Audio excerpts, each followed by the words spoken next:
plein de commentaires de plein de mecs de différents pays. Et je me suis dit, mais ils sont touchés dans leur ego qu'une femme puisse faire des tractions. Vite à 200 000 abonnés, très très vite. Le premier mois, j'ai gagné, je crois, 300 €. 90% des hommes qui suivent des femmes sur les réseaux sociaux ne la suivent pas pour ce qu'elle apporte. 76 ventes depuis septembre, c'est que déjà je suis misogyne.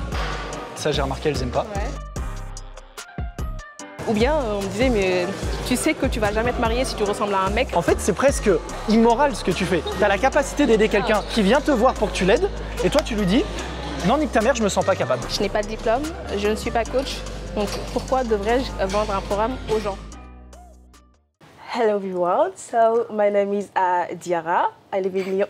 Ah, c'est pas une vidéo en anglais, pardon. Ah, c'est nul. C'était nul? Mais pourquoi il rigole? Oh, je reprends. Je me sens triste, mais ok. Bon, je m'appelle Diarra. J'habite à Lyon. Je fais des vidéos de temps en temps sur les réseaux sociaux. Des vidéos de sport, de bouffe, de lifestyle. Et puis c'est tout. Je ne vais pas retenter une autre blague. Apparemment, elles sont nulles. Ouais. Tu devrais faire de l'humour noir.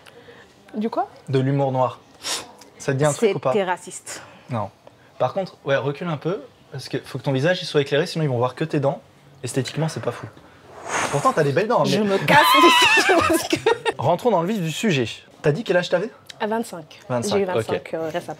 Est-ce que tu peux leur dire un petit peu ce que tu fais? Toi, donc, t'es pratiquante de muscu. Parcours, j'allais dire professionnel, où t'en es dans tes études. Qu'ils aient le décor dans les grandes lignes. Et ensuite, on reviendra sur tous les points. Ok, donc dans les grandes lignes, je suis arrivée en France en 2018. J'ai commencé le sport, la muscu en 2020, période de confinement. Actuellement, je suis en master, donc achat et approvisionnement en alternance. Donc je suis acheteuse projet dans l'automobile. Le sport, j'en faisais au Sénégal, mais comme j'avais pas accès à une salle de sport, j'en faisais à la terrasse. Donc j'en faisais de façon clandestine. Donc, t'appelles ça du sport clandestin, toi, de t'entraîner chez toi sur ta terrasse? Bah oui, j'avais pas de matos. Donc c'est en France que j'ai commencé à faire du sport, mais à la salle avec des vrais poids. T'es sur quel réseau? Tu proposes quel contenu? Et bien sûr, t'as combien d'abonnés? Les gens veulent savoir. Au tout début, j'étais focus sur Instagram. Donc quand je suis arrivée en France, j'étais à peu près 10 000 abonnés. Quand je suis arrivée, j'ai commencé à me dire, ok, je pense que je vais plus orienter mon contenu sur le sport. Puis aller sur TikTok. Quand TikTok a commencé à exploser, quand j'ai entendu que c'était monétisé, je me suis dit pourquoi pas. Donc j'ai commencé à aller vers TikTok et puis mixer les deux. Et aujourd'hui, je suis beaucoup plus focus sur Instagram que sur TikTok. Sur TikTok, je suis à peut-être 200 000 abonnés et quelques. Sur Instagram, je suis à 100 000. Ok, on pourra revenir dessus aussi. Intéressant, pourquoi le choix de TikTok? Pourquoi maintenant plus Instagram? Ce que ça t'a apporté? Parce que 300K abonnés en tout, tout réseau confondu, c'est pas mal. C'est pas mal du tout. Moi, j'en suis très loin. Hein. C'est des chiffres, mais voilà, ça fait plaisir. Ouais, bah, quand tu travailles pour et que tu as du résultat, forcément, tu es contente. Puis je me dis, c'est des gens que je motive derrière, donc tant mieux. Ok, très stylé. Ça nous donne un bon aperçu. Et en plus, pour finir le teasing, tu t'es lancé un petit peu dans le business en ligne, on peut dire. Tu as voulu mettre un pied un peu dans cette facette entrepreneuriale. J'ai essayé. Ce qui m'intéresse beaucoup. On a un peu participé à te pousser, c'est vrai, là-dedans, mais moi, je suis très curieux de savoir comment ça a évolué depuis la dernière fois qu'on en a parlé. Donc, j'ai même pas les chiffres en tête. J'espère que tu feras preuve de ta maximum de transparence. Moi, je suis sûr qu'ils sont très intéressés par savoir un peu les backstage de ça. J'ai une audience qui est quand même très intéressée par le côté création de contenu, les finances qui vont derrière, ce qui marche pas, les galères qu'il peut y avoir là. Totalement. Donc, ça va être très cool de revenir là-dessus. Je te propose qu'on aille s'entraîner. C'est quoi le programme pour commencer? Samedi, je travaille le haut du corps. Donc, je fais traction et muscle up. Et après, on va faire un peu de renfort dos, finisher, un exo épaule et des curls biceps. Ok, un mix poids de corps muscu finalement. C'est ça, c'est ça. Ça me parle. Balance. J'aime bien, on va pouvoir faire quelque chose. Ça marche. Les amis, si ça vous intéresse ce genre de contenu, n'hésitez pas à liker et vous abonner. Les réseaux de Diarra bien évidemment aussi pour la soutenir. Et sur ce, on est parti. J'en profite pour vous dire que si vous êtes un homme mec de 21 à 35 ans, que vous souhaitez vous développer physiquement au poids du corps, sans aller à la salle en vous entraînant 3 à 4 heures par semaine, même si vous manquez de discipline, je vous invite à cliquer dans le premier lien de la description. On réserve un appel ensemble pour discuter de votre situation, de voir comment je peux vous aider. Et si ça fait sens, on voit quel plan d'action je peux vous proposer pour vous aider concrètement à atteindre vos objectifs dans les 4 prochains mois. Premier lien. Mais Ça va, ça va. T'es pas en train de te foutre à poil, on dirait. Hein. Tu es juste en train d'enlever un t-shirt. Là, ça sert vraiment à rien. Parce que... Après, ça me fera des plans de coupe. Je pourrais faire un Donc truc il a avec rien ça. filmé lui. Non. Mais toi, tu as filmé.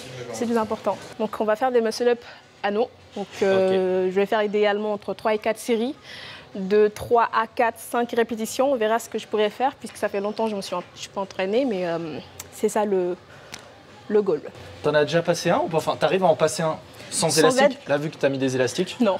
Non, pas encore? Jamais, Ok. jamais. Donc là, t'es en mode travail technique, compréhension du mouvement. C'est ça. Mais, Donc là, c'est ton goal poids du corps actuel, c'est ça? c'est ça. Ok. Et bah vas-y, let's go. Fais-nous une petite démo.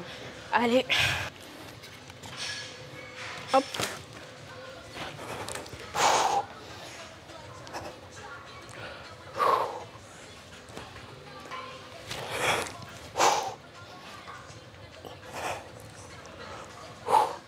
Putain, c'est dur, hein. Bah, c'est dur, ça va pas. Allez, allez, allez. La première série. T'es déjà épuisé? Je suis déjà épuisée. On ne juge pas. Pas besoin de me Bah, juger là. en fait, un truc que tu pourrais faire, c'est tout bête, mais c'est tu joues pas assez sur ton false grip. C'est vrai. Tu perds trop ton grip. Et là, en fait, à chaque rep, tu finis hop, hop, hop. ouais. Pour ceux qui savent pas, le grip, c'est la façon dont tu prends la barre, tu prends l'anneau. Ça, c'est un grip normal où le poignet est vraiment à la verticale dans l'axe de l'anneau. Et c'est vrai qu'en muscle up anneau, on prend en false grip. Donc le poignet le plus haut possible, parce qu'en fait, tu es beaucoup plus fort dans cette position et faire ta transition, c'est du coup vachement plus simple. Parce que toi, si tu arrives à maintenir juste déjà ça en plus, tu vas te sentir tellement plus forte. Pourtant, j'y travaille, mais l'automatisme fait que dès que je suis comme ça, puis je Surtout qu'en muscu, c'est pas habituel de prendre les éléments comme ça. Non. Attends, ah oui, on peut faire comme ça. C'est une bonne idée. Tu le lâches pas. Hein. Parce que si tu me le lâches dans la à tout moment. Je vais pas faire de blagues. Oh, ça a craqué. Ça a craqué. Ça a craqué si fort. Donc ouais, tu as commencé plutôt dans un objectif du coup de développement physique, esthétique. Esthétiquement, je ne me plaisais pas dans mon corps. J'étais, quand je suis arrivée en France, je faisais 54 kilos. Parce que là, tu fais quelle taille, quel poids? 1m68, 65 kilos actuellement. Une bonne progression. J'étais très skinny, donc j'ai pris 10 kilos. Ok. Et je me suis dit, mais j'ai pas envie d'être comme ça. Donc esthétiquement aussi, j'ai eu le boost de vouloir changer physiquement, de beaucoup plus me plaire dans mon corps et d'être beaucoup plus confiante. En termes de force, je voulais être beaucoup plus forte, tout simplement. Je voulais plus être faible et me sentir en sécurité dans mon propre corps quand je marche dans la rue. Je voulais me dire, ok, au moins, si je rentre tard et que je marche, peut-être que j'ai un peu de force.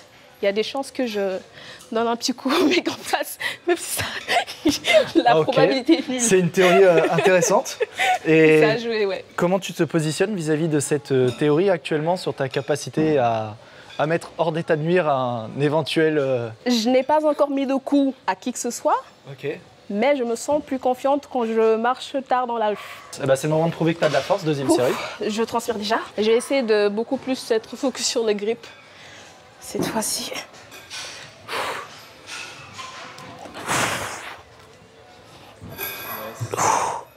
Bien le pulse, ne perds pas. Ok.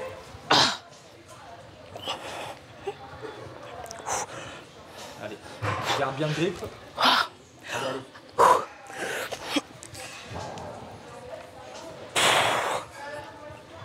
Oui. Là.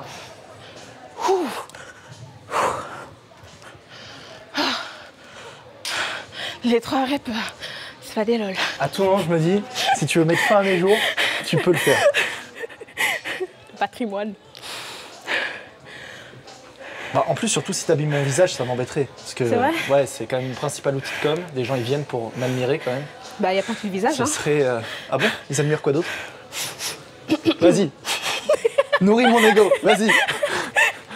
Je me tais. Ah bah non, surtout pas. Est-ce que déjà les gens viennent t'admirer, Amaury? Je pense pas. On te drague souvent? Il se pourrait que via les réseaux, ça me soit déjà arrivé dans un laps de temps plus ou moins récent. On peut faire une pause, je transpire. Ce sera dans la vidéo. Non, mais j'ai l'hypertranspiration, s'il vous plaît. C'est naturel. Mais ça se voit là? Non, ça se voit pas. Hein. Ah, bah, moi je le sens. C'est ma serviette ça en plus, c'est pas la tienne? C'est la mienne. Non? c'est grave, c'est pas grave. Hein. C'est pas grave. Mais c'est fait pour. C'est juste du liquide. Et tu me suis jusqu'au bout, toi. Depuis que tu es sur les réseaux sociaux, on te drague beaucoup plus. Putain, mais c'est moi qui suis censé poser les questions. Pourquoi elle inverse les rôles? Plus, non. Mais j'arrive pas à savoir si ça facilite la concrétisation d'une opportunité, si c'est moi qui fais la démarche d'eux. Parce que quand la personne elle voit mon profil, elle se dit je vois un peu ce qu'il fait, sa personnalité, etc. Donc je pense que ça joue positivement. Maintenant, à quel point ça joue positivement? Surtout que, encore une fois, tu as les réseaux et être connu sur les réseaux. Moi, j'ai pas j'ai pas un compte Insta à 200 000 personnes. Et esthétiquement, tu penses que ça y a joué? Ah, le côté développement physique? Développement physique. De mon corps, tu veux dire? Ah oui, non, mais ça, oui. Moi, je faisais 12 kilos de moins quand j'ai commencé. Et tu te faisais jamais draguer? En plus, je prenais pas soin de moi, je ne savais pas m'exprimer, j'étais pas confiant. Zéro drague à l'époque. Ah, maintenant, non. Il y a plein de filles dans ses DM. Hein, Comme je disais souvent, à l'époque, je dis toujours, je me serais pas dragué moi-même. Donc à un moment donné, quand tu t'aimes pas toi-même, tu peux pas t'attendre à ce que les autres ils viennent vers toi non plus. C'est une belle phrase pour avoir le déclic. Je ne me serais pas draguée moi-même. Je pense à l'époque, j'aurais dit la même chose. La force est quelque part attribuée à l'homme. Donc en général, ce sont plus les hommes qui ont cet attribut d'être forts. Et les femmes sont plus ou moins qualifiées de faibles. Et moi, je n'ai pas envie que l'on me dise tu es une femme, du coup, tu vas faire ça de toute façon. Donc, quand j'ai commencé d'ailleurs à en faire sur les réseaux sociaux, tu voyais plein de mecs en commentaire qui me taillaient en mode « de toute façon, tu peux même pas en faire deux, fais-en deux pour voir ». Du coup, ça m'a beaucoup plus boosté à me dire « il faut que je fasse ». Ok, tu t'es fait critiquer sur cette facette-là en la partageant sur tes réseaux. C'est ça. J'ai partagé une vidéo où je faisais, c'était une seule traction, hein, donc la vidéo demandait à ce que je fasse une traction, donc je l'ai faite. Et du coup, il y avait plein d'hommes en commentaire qui disaient de toute façon, tu peux pas faire deux. Ok, one, next, do 10. Tu vois, plein de commentaires de plein de mecs de différents pays. Et je me suis dit, mais ils sont touchés dans leur ego qu'une femme puisse faire des tractions. Et tu as eu ça sur Insta et TikTok ou c'est juste un réseau? Sur Insta. Insta? Sur Insta. Ok. Donc toi, ça t'a d'autant plus donné envie de dire, ok, Totalement. fermez vos gueules, Totalement. regardez.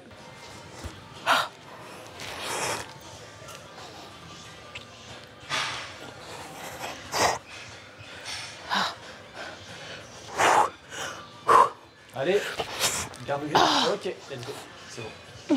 Ça ne montrera pas. Putain, ça ne montrera pas. Ça ne montrera pas. Plus important, c'est comme disait Amaury, mieux vaut fait que parfait. On vise trop le parfait et du coup, à force de viser le parfait et de ne pas faire les efforts nécessaires pour atteindre ce niveau, on se décourage, on se contente du néant. Alors que si on fait des petits pas, à un moment, ça fera un grand pas et on arrivera à un niveau, même si ce n'est pas le niveau qu'on aurait espéré. Là, par contre, ce serait bien qu'on filme de là pour qu'on voit mon dos, parce que j'ai un joli dos et ce serait dommage de ne pas le montrer. En toute honnêteté. Voilà. Ah, j'y crois pas. Je prends un peu de pause quand même. Donne des instructions au cadreur. Le cadreur. Tu te mets là, ici je suis plus belle. Si j'ai fait des tractions pendant des mois pour avoir un joli dos que je ne montre pas, vous voyez mon travail, je suis désolée, mais j'arrête. Sinon ils vont dire elle est très... Quand on investit autant de temps sur le travail de son corps, quelque part c'est aussi que tu as envie, et moi je suis très à l'aise avec ça, tu vois, de me dire, bah oui, je suis à l'aise avec le fait de vouloir montrer. Genre quand tu fais une vidéo, bah oui, tu as envie de montrer ton travail, de montrer que tu en es fier, de montrer que tu es satisfaite du résultat. Et c'est comme quand tu veux montrer tes perfs, tu montres ton travail en force. C'est exactement ça.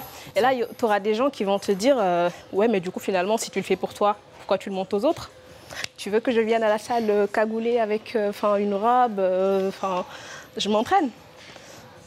Vois mes muscles, vois le chemin que j'ai parcouru pour atteindre ces résultats. Si tu veux pas apprécier et féliciter, c'est ton problème. Mais voilà, c'est pas parce que je m'entraîne pour moi, je vais venir cacher mon corps, juste parce qu'il y a des gens qui vont se sentir mal à l'aise par rapport à ça.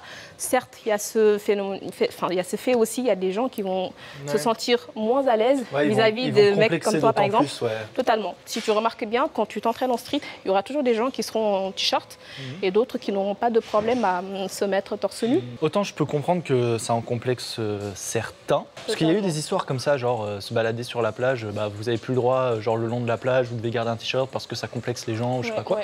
J'entends que ça puisse te créer un certain mal-être parce que tu te compares. Maintenant, à toi de bosser pour, en fait. Parce qu'on parle en plus de sujets sur lesquels tu as totalement la main. Tu vois, c'est comme si demain, je disais aux gens qui font plus d'1m90, bon, bah, moi, ça me complexe de voir des gens grands. À cause de vous, je me sens d'autant plus petit. S'il vous plaît, vous baladez pas dans la rue. Ce qui serait peut-être même plus légitime que vis-à-vis du physique, parce que, en plus, je n'ai pas choisi ma taille. Mais le sport, enfin le corps, tu as la main dessus, donc tu peux le changer. Si tu es complexé par rapport aux autres, fais des efforts. Fais le taf pour atteindre le même niveau, voire plus. C'est tout. Et si tu ne veux pas le faire, il n'y a aucun problème. Mais dans ce cas, ce qui est étrange, c'est que ça te complexe. Mais tu n'as pas à contraindre les autres de cacher leur corps sous prétexte que toi, ça te met mal à l'aise. Moi, je ne suis pas d'accord. Ah, ça, là-dessus, on est raccord. Très bon exo.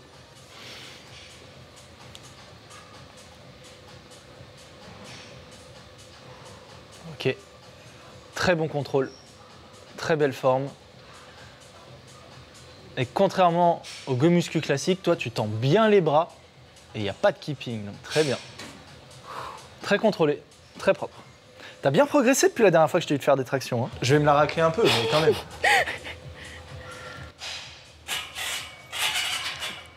Ouais. Faut bien que je leur montre que je sais faire du sport. Attends, j'ai placé mon trépied à côté parce que je filme pour motiver les gens, pour leur donner des tips parfois. Même si... C'est faux, tu fais ça pour prendre leur argent, tu me l'as dit tout à l'heure. C'est peut-être vrai. Non, c'est faux. Nous allons aborder ce point. Ouais, ce sera mieux pour une story celle-là. Au moins on voit ton dos et tu fais des tractions. Parce que vraie stat, hein, à chaque fois que je partage en story genre une fille, il y a connais déjà un la nombre phrase. de clics sur la mention qui est stratosphériquement plus élevé que quand je partage n'importe qui d'autre. Ça me permet d'aborder un autre sujet. Le fait là justement d'avoir travaillé sur ton physique, de te sentir mieux, d'être plus belle, on dira. Est-ce que déjà dans la vie courante, ça t'a aidé à rencontrer des hommes qui te plaisent plus? Est-ce que ça a changé peut-être aussi potentiellement le type d'homme que ça attire? Parce qu'il y a des hommes, ils n'aiment pas forcément les femmes trop musclées, ils les préfèrent très skinny. Donc il peut y avoir ce sujet-là. Et ensuite, le fait de t'exposer carrément sur les réseaux et de montrer ce que tu fais, est-ce que ça, tu te retrouves pas à te faire draguer 200 fois par jour finalement? Il y a tous les goûts. Hein. Les hommes, certains n'aimeront pas les femmes skinny, d'autres n'aimeront pas les femmes musclées. Je vais revenir sur ça tout à l'heure. C'est vrai que le fait d'avoir fait du sport m'a beaucoup encouragée à avoir de l'interaction avec les gens, donc d'avoir beaucoup plus d'aisance à aborder les gens, à aller dans des événements. Parce que je pense, typiquement, cette vidéo, 3 ans en arrière, je ne pense pas que j'aurais eu l'audace de la faire, pour la simple et bonne raison que j'étais très timide. Esthétiquement, en tout cas, changer, d'avoir beaucoup plus pris de confiance en moi a fait qu'aujourd'hui je suis beaucoup plus à l'aise à parler devant une caméra, à faire des vidéos sur Instagram, faire des stories. C'est pas du tout facile d'être devant une caméra de parler.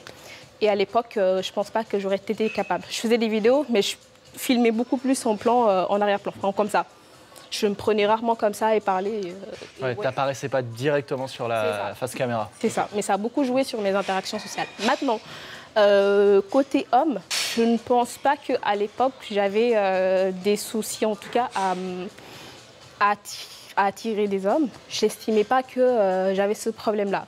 C'est vrai qu'aujourd'hui, avec les réseaux sociaux, le nombre d'abonnés, le sport, comment je suis, ma shape, c'est vrai que ça a beaucoup plus... à l'époque, ce qui était drôle, c'est que j'étais à 70% de pourcentage d'hommes contre 30% de pourcentage de femmes sur mon Instagram qui me suivaient. Ok. C'était très malsain. Ça me surprend pas, mais parce qu'on le sait tous. Et du coup, il y a de cela quelques temps, je me suis dit, moi je ne cible pas les hommes, je cible les femmes. Donc il faut que je change ma stratégie de com. Il faut que j'attire beaucoup plus de femmes que d'hommes.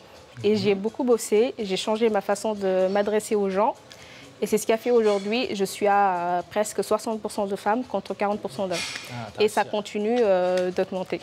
Intéressant ça. Donc ouais, c'est vrai que ça a beaucoup plus amené des hommes sur mon Insta que de femmes, malheureusement. Certes, si tu veux avoir plus d'abonnés quand t'es une meuf, j'ai aucun doute que ce soit plus simple. C'est très facile pour une femme, même contenu. D'autant plus que plus tu vas être mignonne, plus ça va fonctionner. Je dirais que c'est vrai aussi pour un mec que plus il est beau, en fait plus ça va fonctionner, mais ça c'est au sens large dans tout au quotidien. Et je dis souvent, ce qui doit être très compliqué quand tu es une femme qui veut pas jouer de ça, mais qui veut juste vraiment apporter de la valeur à son audience. Totalement. En termes de connaissances. Je pense qu'à chaque fois que tu vois un follow d'un mec, en l'occurrence, tu te dis, est-ce qu'il est là pour ça ou est-ce qu'il est là pour ce que je transmets totalement. sur mon contenu? Et quand tu es streameuse, créatrice sur TikTok, Instagram, ça doit être la merde. En toute honnêteté, je pense que 80 voire 90% des hommes qui suivent des femmes sur les réseaux sociaux ne la suivent pas pour ce qu'elle apporte, pour ses connaissances, pour son intellect, mais plutôt la suivent pour sa shape. C'est dommage, mais on peut le dire, c'est vrai. C'est pour ça que quand je reçois un message d'un mec qui me dit « Coucou Radia, je t'écris parce que je te suis depuis un moment et j'aimerais bien que tu me donnes des conseils sur le sport. » Je lui dis « Mec, ça c'est une disquette. Je t'ai vu, je sais que tu t'entraînes. Pourquoi tu viens me demander des conseils ?» Oui, Et du coup, souvent, je donne beaucoup plus d'importance aux DM des femmes qu'aux DM d'hommes. Ce que je dis souvent, un mec, si demain il veut vraiment apprendre des choses genre sur la muscu, il va pas suivre une meuf, il va suivre un mec. Totalement. C'est vrai. En général, ouais, les hommes suivent les hommes, voilà. Les femmes suivent des femmes parce que moi, en tant que femme, je me sentirais beaucoup plus à l'aise d'avoir une femme qui s'entraîne, qui donne des résultats parce que bizarrement, les femmes, en général, entraînent beaucoup plus le bas du corps et les hommes le haut du corps. Bah, vous avez des objectifs plus facilement communs et tu t'identifies mieux à la personne. C'est ça, totalement.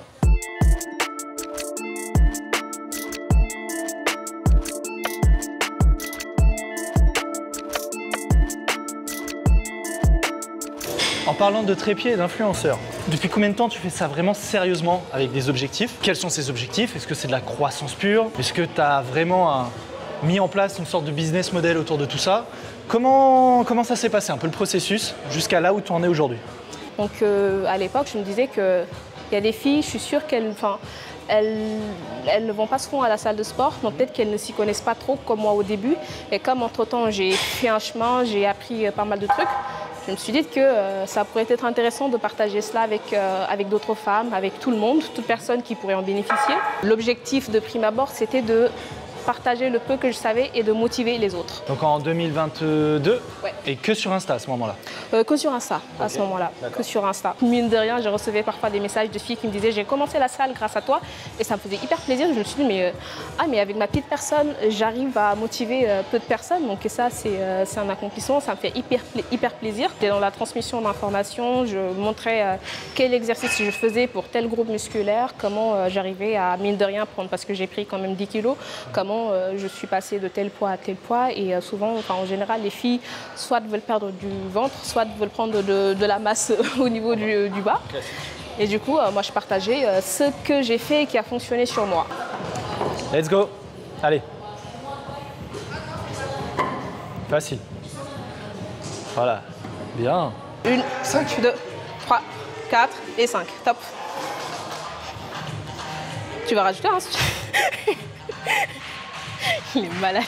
C'est bon. Faut pas faire ça à la salle. Je suis malaisant, non? Pourquoi, à un moment donné, tu as décidé de rajouter du contenu sur TikTok? Est-ce que tu postais exactement la même chose? Est-ce qu'à ce moment-là, tu avais déjà en tête de dire je peux peut-être faire plus que juste partager mon expérience? Ou c'était juste en mode, finalement, c'est du contenu assez facilement duplicable, je le fais et on verra bien? Sur TikTok, je partage plus mon mode de vie. Sur Insta, c'était beaucoup plus sport. Sur TikTok, je faisais des vlogs de ma journée. Parce qu'à l'époque, comme j'ai dit tout à l'heure, j'étais en restauration rapide. Donc je combinais et mes cours et mon alternance et mon sport et le taf étudiant à côté. Donc ce qui faisait que je montrais aux gens, en tout cas surtout aux étudiants étrangers, parce que sur TikTok, j'étais un peu plus spécifique. Je faisais des vidéos... un peu plus ciblé étudiant finalement. Je faisais des vidéos de type comment gérer sa vie quand on est une étudiante étrangère en France. Ok. Et j'ai vu que très niché comme mais c'était très niché. Smart comme approche. Mais ça intéressait beaucoup de personnes s'identifier à moi. Bien sûr. Ouais. Ce qui a fait que j'ai eu beaucoup plus d'étudiants, de Sénégalais sur mon TikTok.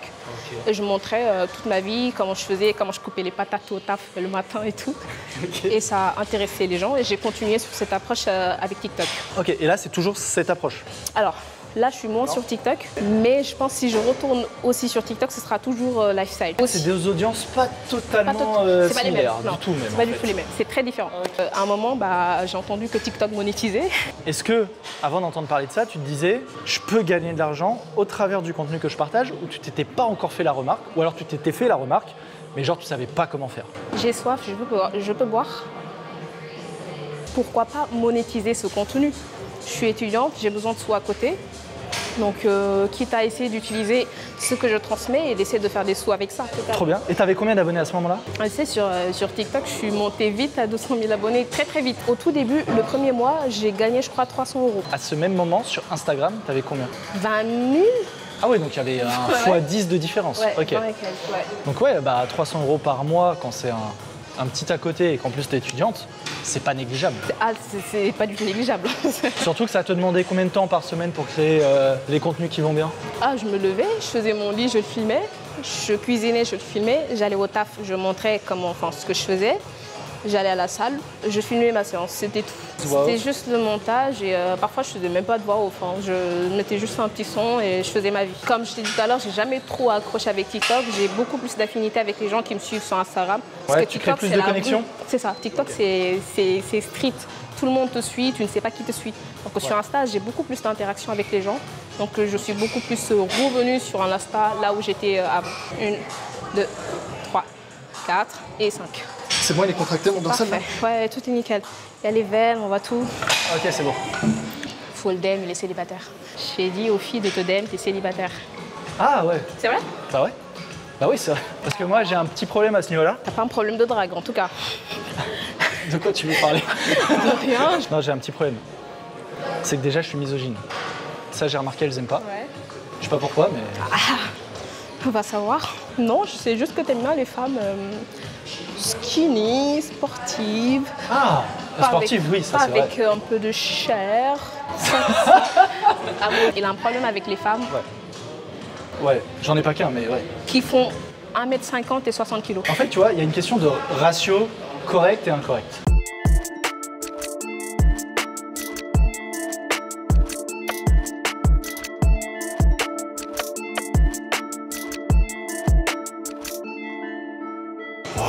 Là, je commence à mourir. Il est violet. Il est passé de rouge à violet. Bleu.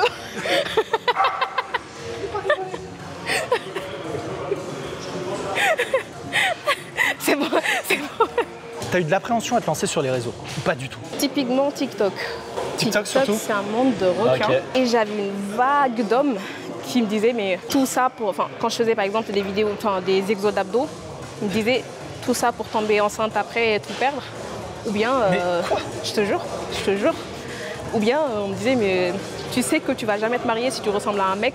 Ou bien, il n'y a aucun homme qui aime une femme qui est dure. Comme si j'étais là pour que les hommes fassent leur casting et me choisissent. Autant je suis carrément OK avec l'idée que oui, quand tu t'exposes sur les réseaux, bah, les gens ont le droit de raconter ce qu'ils veulent. Alors ça peut être de la merde ou pas. Toi, t'es libre à toi aussi de dire qu'ils disent de la merde et il n'y a aucun souci là-dessus. Mais c'est le revers de la médaille de, entre guillemets, s'exposer. Maintenant, c'est vrai que je suis quand même surpris de certaines remarques. Bah, même s'il y en a, je m'y attendais. Oui, bah, j'allais dire, le problème de ces réseaux-là, et je pense surtout TikTok, ça doit être le pire. Peut-être Snapchat encore pire, ça c'est vraiment un réseau de débiles mentaux. Je suis jamais sur Snapchat. Ouais, voilà. T'as Snapchat? Je l'ai, mais j'y vais jamais. On arrête la vidéo. Snapchat, c'est vraiment un réseau... Ne doit pas avoir un Snapchat. Non, mais un humain ne doit pas avoir Snapchat. Bloqué Amaury de YouTube. Il faut le bannir. Et TikTok, bon, c'est un réseau d'enfants, mais à la limite, c'est des enfants qui ont envie de niquer leur vie. Ça occupe de nos jours une grande partie dans la vie des gens, TikTok maintenant. Mais les gens ont une vie de merde. C'est pour ça qu'ils devraient bosser avec moi pour avoir une meilleure vie. Et là, tu vois, je fais la promo de mon accompagnement. Est-ce que tu comprends la logique? Les hommes, c'est quoi ta niche? C'est j'aide les hommes mecs de 21 à 35 ans à se muscler au poids du corps 4 mois, sans aller à la salle, en t'entraînant 3-4 heures par semaine, même si tu manques de discipline. Simple, efficace. Est-ce qu'il y a des moments où tu l'as mal vécu et ça t'a donné envie d'arrêter de partager du contenu, ou t'as appris à encaisser et maintenant t'es plutôt à l'aise avec ça? Si tu as un mental pas très solide et que tu te lances sur les réseaux sociaux, tu vas fortement être impacté par les dires des gens. Je l'ai été au début. J'ai été sur TikTok. J'ai tellement été que j'ai demandé des conseils à mon frère. Je lui ai dit, qu'est-ce que je fais? Je bloque les gens qui m'insultent, je réplique par des vidéos et du coup, ça va me faire en plus des vidéos. Ouais. Ou bien, je l'ignore. Lui, il m'a dit, ne les bloque même pas. Laisse les commentaires ouverts et laisse-les parler. Parce que les gens, quoi que tu fasses, ils trouveront toujours le poil blanc. Et ils trouveront toujours quelque chose à dire sur ce que tu vas faire. Donc moi, je me suis dit, je vais réagir intelligemment. De prime abord, j'ai commencé à repliquer sur les commentaires pour en faire des vidéos motivantes. Donc pour montrer que je m'en fous, moi, ton avis, enfin machin, et je peux reposter une vidéo en plus. Du coup, ça faisait une vidéo, ça faisait une vue, ça faisait des sous. Donc je me sers de ta critique pour générer de l'argent. Tu reçois du négatif, Donc, j'imagine que tu exactement. reçois bien plus de positif. que de négatif, totalement. Mais Mais malheureusement, on se focus sur le négatif. beaucoup plus sur le négatif que sur le positif. Du coup, on ne prend même pas le temps de répondre aux commentaires positifs en disant merci, machin. On fait le focus que sur les commentaires négatifs parce que on se sent attaqué dans notre ego. Du coup, on est obligé de réagir. 3, 2 et tu fais 20. 4 et 5. Tu sais que tu m'as fait un plan dégueulasse. Regarde ça. Il est tout bleu. Regarde, il faut filmer les épaules. Regarde les épaules. Pause. T'es mal les veines. Et maintenant, la suite logique de toute cette histoire, à quel moment tu t'es dit, ok, avec les ads TikTok, je gagne un peu d'argent, est-ce que je pourrais pas monétiser un peu cette audience de 200K, 20 et quelques K sur Instagram, qui a continué de croître pour arriver à 100K aujourd'hui. Qu'est-ce que tu as mis en place? Est-ce que tu as changé ton contenu? Est-ce que tu savais déjà ce que tu allais vendre et tu t'es dit, je crée du contenu autour de ce que je vais vendre? Comment ça s'est passé? Avant, je faisais que des photos sur Insta. Maintenant, je fais quasiment que des réels. Donc, j'ai misé sur les vidéos. Okay. Parce que c'est ce qui rend viral ton contenu. Réel beaucoup plus axé sport et bouffe aussi.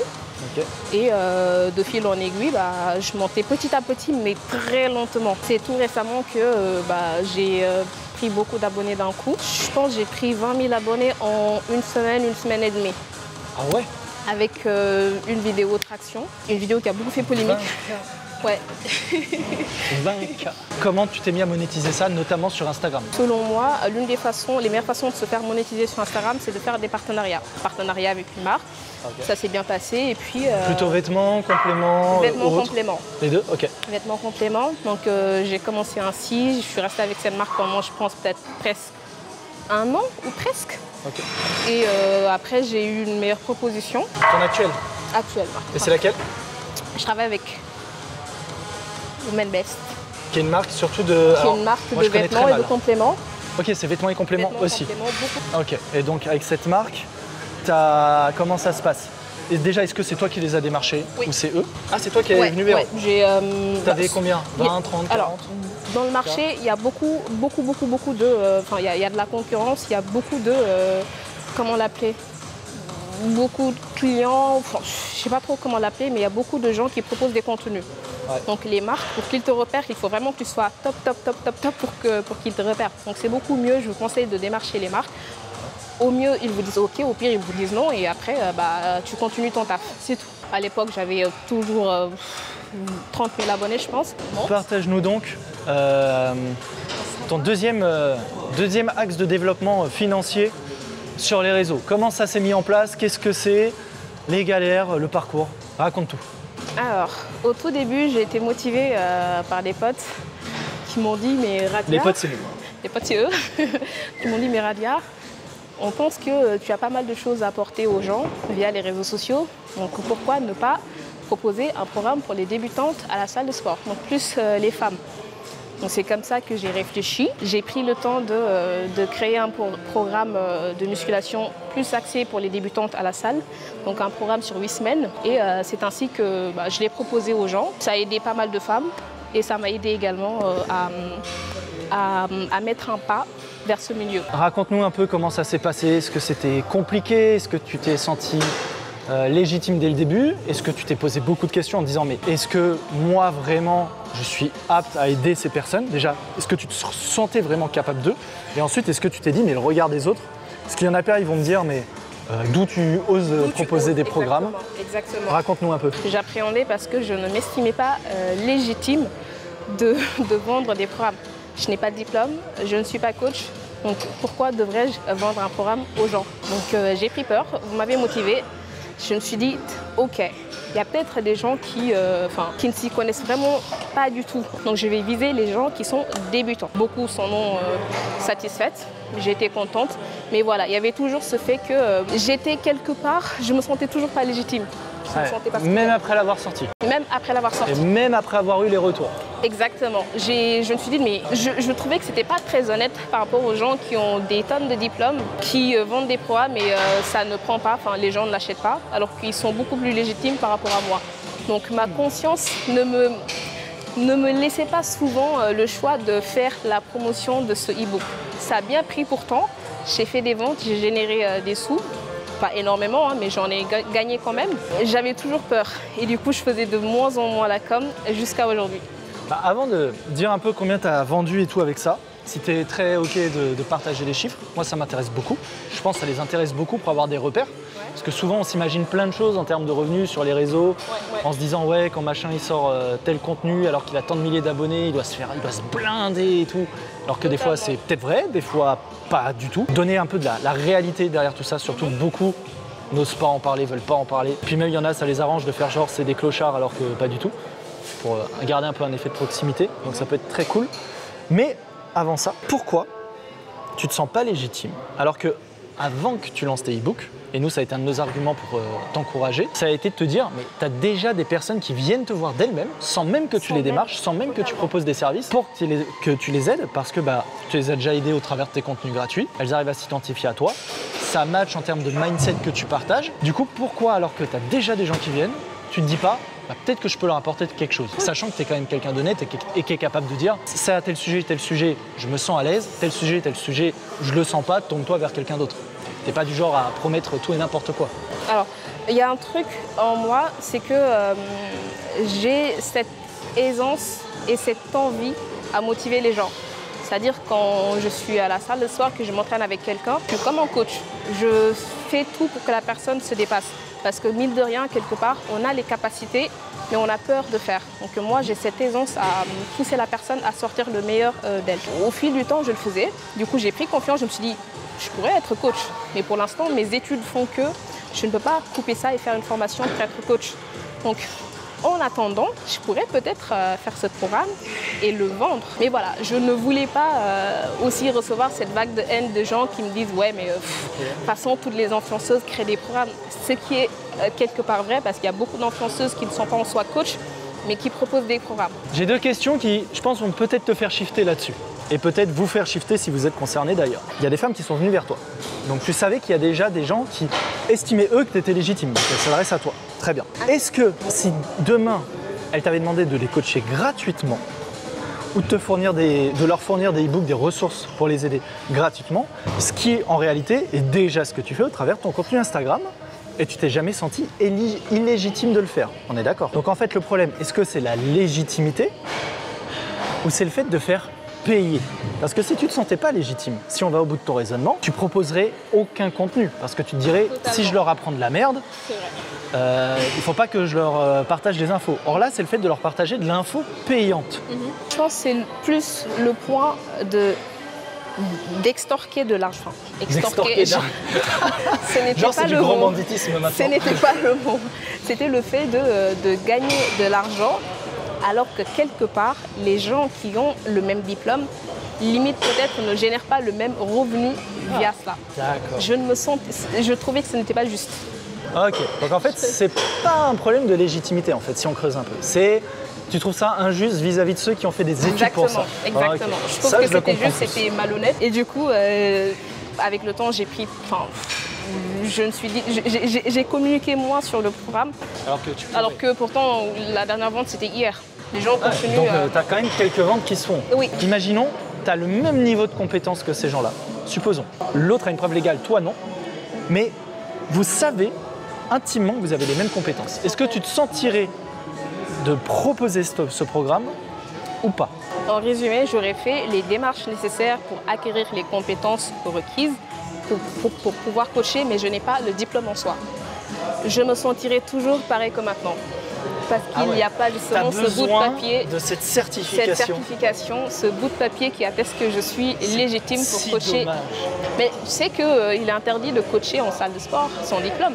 Pourtant, les gens viennent me dire « coach-moi, je te paye ». Ça, pour le coup, c'est un côté légal. Mais à la limite, c'est pas tellement le sujet qui m'intéresse dans notre cas. Je pense qu'à la fin de mon master, je vais peut-être prendre une année consacrée à une formation sport, en coaching. Comme ça, je pourrais beaucoup apprendre et au moins avoir un diplôme dessus. Parce que moi, ce qui m'anime dans la vie, c'est vraiment motiver, coacher.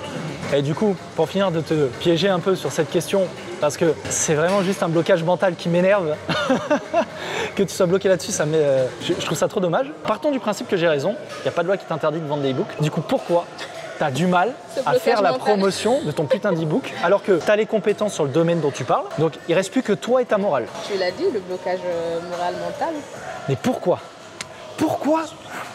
Alors que, en plus, tu as eu des retours positifs. Je veux dire, quelle meilleure preuve que tu es compétente pour aider des personnes que le feedback positif que des personnes que tu as déjà aidées. Que tu pourrais très bien dire demain, pour l'instant, je me sens pas légitime, j'aide quelques personnes gratuitement comme ça. Si ça foire, entre guillemets, elles sont pas déçues financièrement. Et si je vois que j'en arrive à en aider 1, 3, 5, 10, c'est que je suis compétente.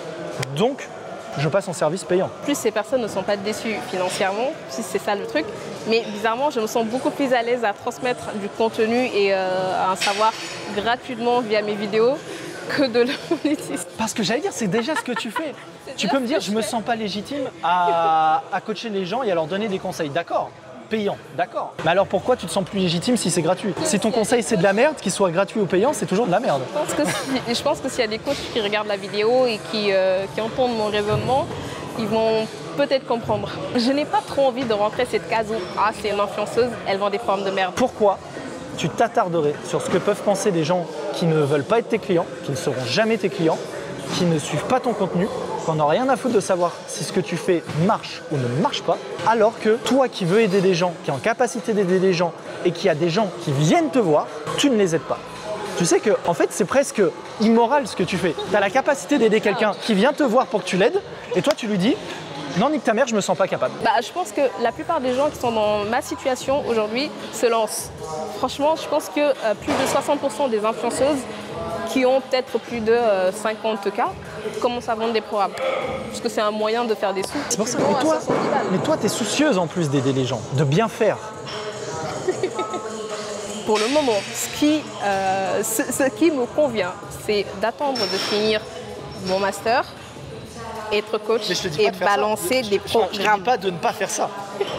Je dis juste que tu peux faire les deux en même temps. Et il est beaucoup plus énervé par la situation que par moi. Mais parce que c'est comme quand il y a des gens, ils viennent me voir en mode oui, Amaury, je sais pas si je devrais me lancer sur tel truc, sur tel machin, parce que peut-être les gens ils vont penser tel truc, tel truc, tel truc. Mais Tara, ces gens-là, ils savent pas quitter, ils en ont rien à foutre de toi, et tu vas t'interdire de faire quelque chose qui en plus pourrait apporter de la valeur aux gens, pourrait aider les gens dans des problèmes que toi tu as déjà résolus au travers de ton parcours. Parce qu'il y a 3 fils de pute qui seront jamais là quand tu vas canner, qui se souviendront pas de toi 5 minutes après avoir vu ton post, qui t'empêchent de le faire. Dernière série, et tu vas balancer un peu tes chiffres. Ok. Je veux connaître les stats, moi. Alors, j'ai fait... Attends, il coûte combien? Il coûte 30 €. 30 €? 30 €. Et tu l'as lancé il y a combien de temps? C'était en septembre. Septembre 2023? Ouais. Ok. Combien de ventes? Combien de chiffre d'affaires? Chiffre d'affaires 2100. 2100, ok. Combien de ventes? Ce qui fait 76. 76 ventes depuis septembre, en ayant fait la promotion, honnêtement... Que 2 mois, je pense. 2 mois à tout péter. Ouais. C'est-à-dire que tu as un véritable, pas business qui te permet d'en vivre, mais tu as un véritable side business.